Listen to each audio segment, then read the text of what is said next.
नहीं दोस्तों, तो जितने भी भाई लूसेंट का 24वां टॉपिक देखिए हैं, आज हम लोगों का जो है कि 25वां टॉपिक होने वाला है राष्ट्रकूट।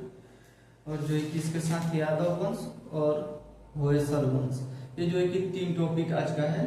और जो है कि 3 टॉपिक से लगभग बहुत सारा प्रश्न बना है जो कि एग्जाम में पूछा जाता है। और जो है कि लूसेंट का टॉपिक वाइज प्रश्न डेली बाय डेली इस चैनल पे जो है कि लेकर मैं आ रहा हूँ। और जो है कि इस चैनल को आप अगर सब्सक्राइब कर देते हैं तो जब भी मैं वीडियो डालूंगा तो आपके पास नोटिफिकेशन चला जाएगा।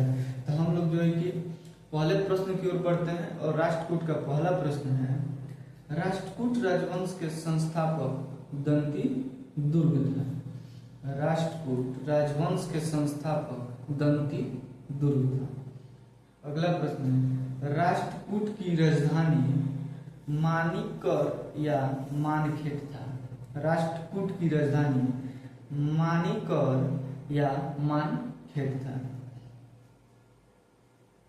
राष्ट्रकूट वंश के प्रमुख शासक कृष्ण प्रथम थे। अगला प्रश्न है कि राष्ट्रकूट वंश के प्रमुख शासक कृष्ण प्रथम थे। अगला प्रश्न है, एलोरा के कैलाश मंदिर का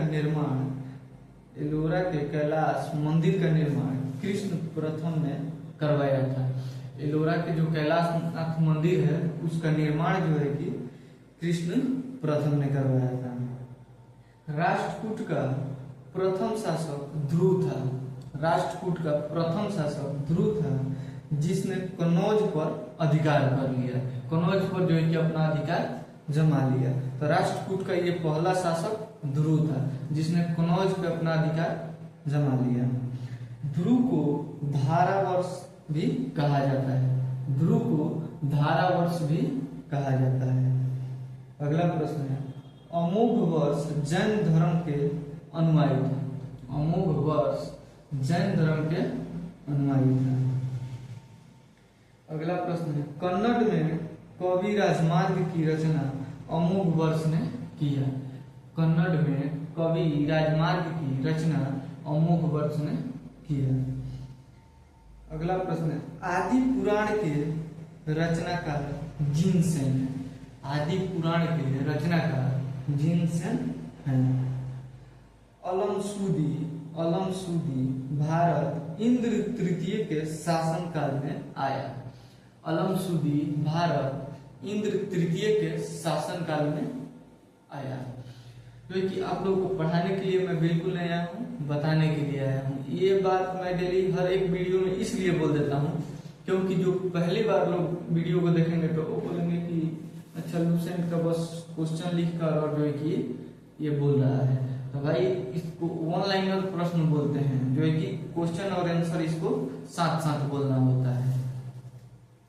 अगला प्रश्न है, राष्ट्रकूट वंश का अंतिम महान शासक कृष्ण तृतीय था। राष्ट्रकूट वंश का अंतिम महान शासक कृष्ण तृतीय था। अगला प्रश्न है, एलोरा में 34 शैलकृत गुफाएं हैं। एलोरा में 34 शैलकृत गुफाएं हैं। जिस जो गुफा है उसको जो है कि धर्म के आधार पे बांटा गया है। तो उसको हम लोग देख लेते हैं।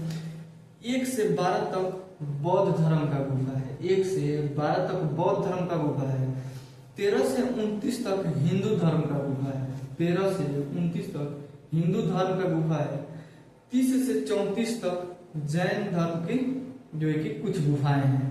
30 से 34 तक यानी लगभग 5 गुफा जैन धर्म का है। अगला प्रश्न है, बौद्ध गुफाओं में सबसे प्रसिद्ध गुफा विश्वकर्मा गुफा की संख्या 10 है। जो है कि सबसे प्रसिद्ध गुफा जो है कि बौद्ध धर्म का विश्वकर्मा गुफा है, उसका नंबर जो है कि 10 है। उसको जो है कि संख्या बोलते हैं। तो आप लोगों को मैं संख्या लिखा हूं तो जो है कि संख्या बोल दिया कि बौद्ध गुफाओं में सबसे प्रसिद्ध गुफा विश्वकर्मा गुफा है, इसकी संख्या 10 है। मतलब विश्वकर्मा गुफा की संख्या 10 है। अगला प्रश्न है, एलोरा गुफाओं का सर्वप्रथम उल्लेख फ्रांसीसी यात्री थेविनेट ने 17वीं शताब्दी में किया। बोल रहा है कि एलोरा गुफाओं का सर्वप्रथम उल्लेख फ्रांसीसी यात्री थेविनेट ने 17वीं शताब्दी में किया। अब जो है कि अगला टॉपिक यादव वंश से संबंधित है, इसका कार्यकाल ज्यादा नहीं है तो इससे ज्यादा प्रश्न नहीं बना है। देवगिरी के यादव वंश की स्थापना बिल्लभ पंचम ने किया। अगला प्रश्न है यादव वंश की राजधानी देवगिरी था। यादव वंश की राजधानी देवगिरी था। यादव वंश के सबसे प्रतापी राजा सिंहण था। यादव वंश के सबसे प्रतापी राजा सिंहण था। यादव वंश के अंतिम स्वतंत्र शासक रामचंद्र था। बोल रहा है कि यादव वंश के अंतिम स्वतंत्र शासक रामचंद्र था। ये लगभग 4 प्रश्न था और 4 प्रश्न में से संभावना रहता है कभी राजधानी पूछ देगा, कभी संस्थापक का नाम पूछ देगा। अगला टॉपिक है होयसल वंश। होयसल वंश। होयसल वंश की स्थापना विष्णुवर्धन ने की। होयसल वंश की स्थापना विष्णुवर्धन ने की। होयसल वंश यादव वंश की एक शाखा थी। होयसल वंश जो है कि कोई कोई क्या होता है कि अब मान लीजिए यहीं पे कि झारखंड जो है कि बिहार से अलग हो गया, वैसे ही जो है कि कुछ जो है कि अपना अपना एक जो है कि शासन चलाते हैं और शासन चलाते समय जो है कि किसी का भाई भारत में तो मतलब भाई को मारकर भाई जो है कि शासन करता है। ये जो है परंपरा बहुत दिनों से चलता आ रहा है, तो हो सकता है ये परंपरा इसमें भी हुआ है। होयसल वंश यादव वंश की एक शाखा है। बेंगलुरु में चेन्ना के शव मंदिर का निर्माण विष्णुवर्धन ने 1117 ईस्वी में करवाया था। अगला प्रश्न है बेंगलुरु में चेन्ना केशव मंदिर का निर्माण विष्णुवर्धन ने 1117 ईस्वी में करवाया था। होयसल वंश का अंतिम शासक वीरबल्लाल तृतीय था। होयसल वंश का अंतिम शासक वीरबल्लाल तृतीय था। ये जो कि हम लोगों का आज का 3 टॉपिक था और 3 टॉपिक से लगभग बहुत सारा प्रश्न जो कि कवर हुआ है और लूसेंट का टॉपिक वाइज प्रश्न डेली बाय डेली मैं लेकर आ रहा हूँ।